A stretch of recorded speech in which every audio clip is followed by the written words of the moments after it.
Hey folks, here's a video for those of you living that DSLR life. Some people out there in the amateur photography scene and video scene got these Canons or similar DSLR cameras. And of course, like anything these days, they've got batteries. And they make these like Vivitar aftermarket batteries. And what I was finding is mine were not holding a charge very well, even after I recharge them, and I don't use them very often. So I was like, what is going on? And I had some suspicions because the Vivitar brand, at least from when I bought this, has these little AC powered battery chargers that come with it. It's a very cheap pack. I want to say 15, 20 bucks. And anytime you feel you get something like this that's aftermarket, kind of lightweight and flimsy feeling, but is supposed to charge your camera battery, you should be suspicious, especially if it's AC. And this little thing is supposed to fit a bunch of circuitry, and I was like, let's see what's going on. So I opened it up, and if we took a look on the circuit board here, we can see this thing is janky. So in some ways, I don't want to say it's 100% janky. In some ways, it looks, decent enough. The pivoting AC plug hits these two pins. But the first big thing you'll notice is, holy crap, there is no fuse in here. There is the bridge rectifier diodes. There's 4 of those here.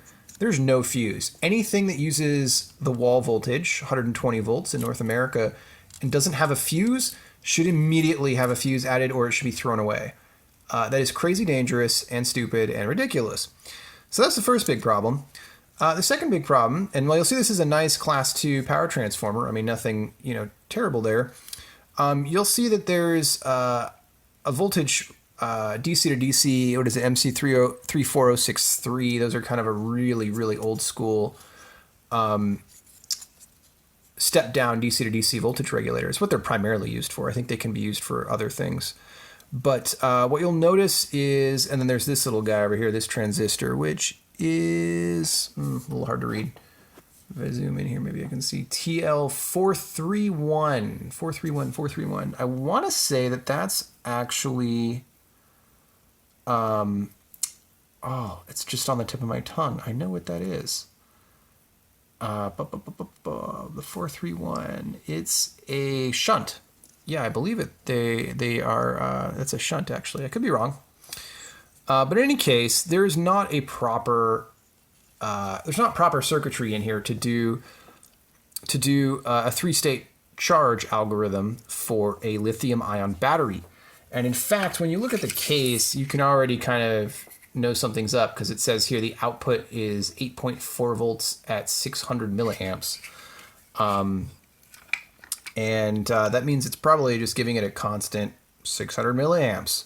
Of course, it's not balancing the cell either, which is its own whole other set of problems. But needless to say, this is a very poor battery charger, and will damage your battery over time and or kill it. So what I'm doing, though, is because I want the plug that's available here. And what's interesting, though, it doesn't have the center pin, or either of the center pins. Interesting, which are probably one of them is probably for thermal protection, but that's how it's usually done. And then one of them might be for balancing. But at the very least, there's 2 of them for plus and minus. And you can see here I just wired it up like so. And what I'm going to do is hook this up to my AccuCell 6, which is a really nice microcontroller-based lithium-ion battery charger. It charges a bunch of battery chemistries. And I'm going to see if I can get some more life out of this battery and a couple others that I have that have been using this crap charger for far too long. I'd like to find a way, if possible, to get the middle pin connected so that I could actually do some balance charging and or thermal protection, but that might be reaching for the moon just a little bit right now. If you do find one of these that actually has a balancing pin and not just a thermal protection pin, you can use those. They're kind of new, actually, those 2-cell lithium-ion charger balancer circuits. They're really tiny, and they're only like $4 or $5. And that's another way to get a really nice charger for your battery. Also, you could just buy an OEM charger and save yourself all this time. But, hacking's fun. This is what I had. So hopefully this is useful to you all with your DSLR cameras. You can wire up a little USB charger as long as it can handle 8.4 volts as the maximum. That's the maximum voltage, by the way. Nominal is 7.4. Something like that. Anyway, hope you learned something new in this video. This is Segasonicfan, signing out.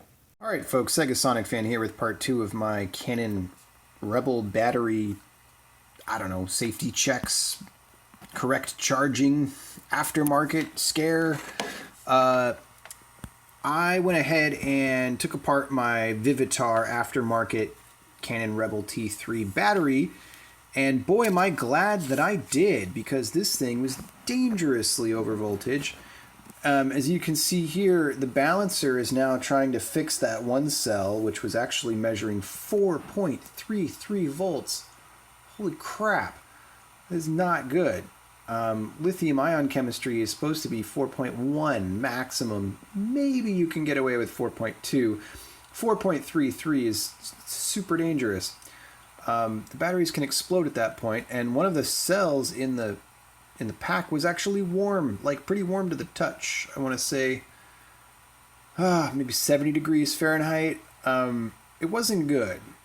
So I kind of emergency rigged up this on here, and of course it'll be much better now that it's got my nice Turnigy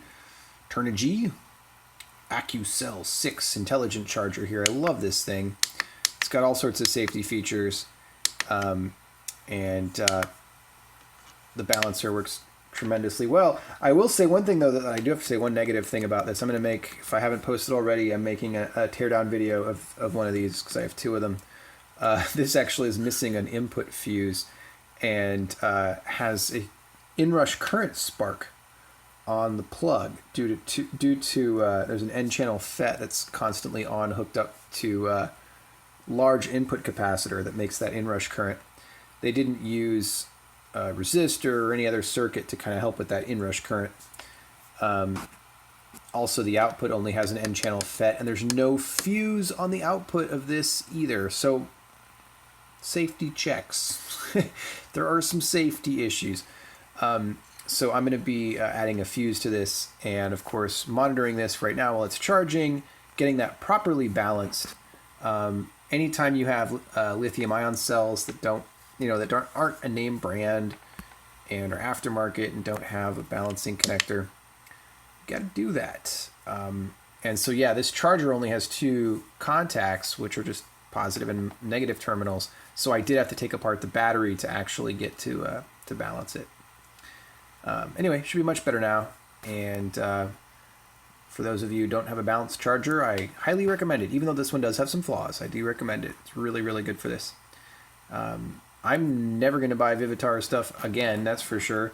And I'm kind of curious how the OEM Canon batteries deal with this. But whatever you're saving, the $10 that I saved, not worth it. Be safe. This is Segasonicfan, signing out.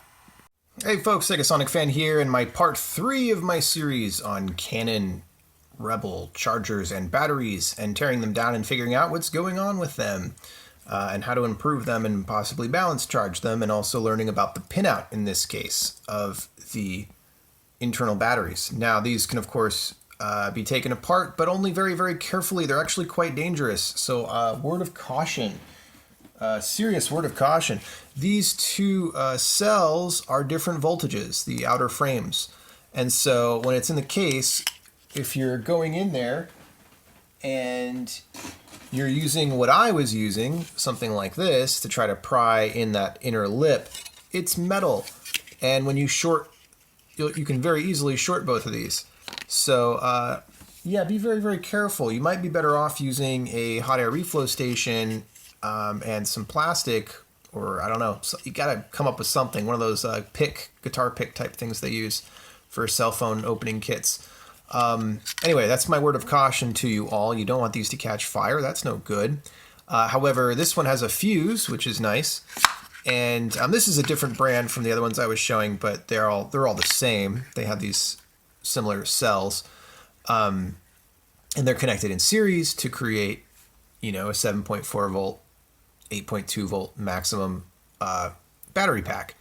And when you connect cells in series, of course, it's important that there's balancing going on so that not one cell gets overcharged while the other is undercharged.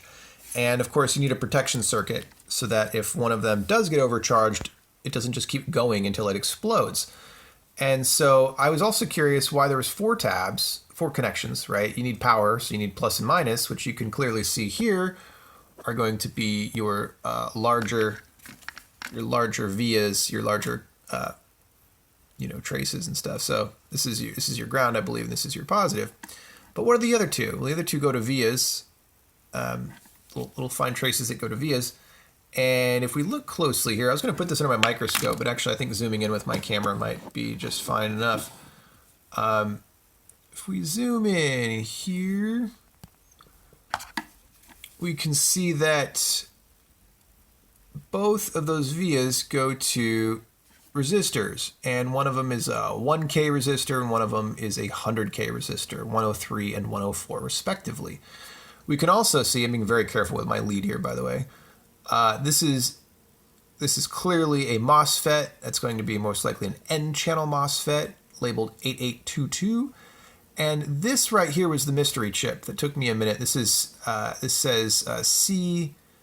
CGKP, I believe is the writing on there. And when I did some researching, I could not find anything about it. However, I shouldn't say anything. I came across a page for little fuse thyristors. And I believe that's actually what this is. This thing is old enough that it's not using an actual dedicated 2-cell protection IC, because such things actually might not even have existed when this was made, or they might have been very expensive. And so this is a thyristor that's using the bias point of the middle cell to determine if it's going to output. It's kind of a clever way to do it, I gotta say. Is it the safest? Probably not. I don't know, but at least it's got a fuse. But that's what's happening, I believe. So you have, this is the middle cell grounded plus. So this is ground, this is 3 point something, and this is, 7 point or 8 volts. And so what it's doing is there's a pull-up resistor here going to the higher voltage, and a pull-down resistor, or inline resistor, which goes to the middle voltage. And so there's a node. There's a node between the end of that resistor and the bottom of this one where they're both connected. And that's going to give you the bias voltage, the middle voltage between the middle battery and the positive terminal. That bias voltage goes to pin, 5, goes to pin 5 on U1 here on this IC. And pin 6 looks like it's going to be power. And 4 looks like there's some decoupling capacitors.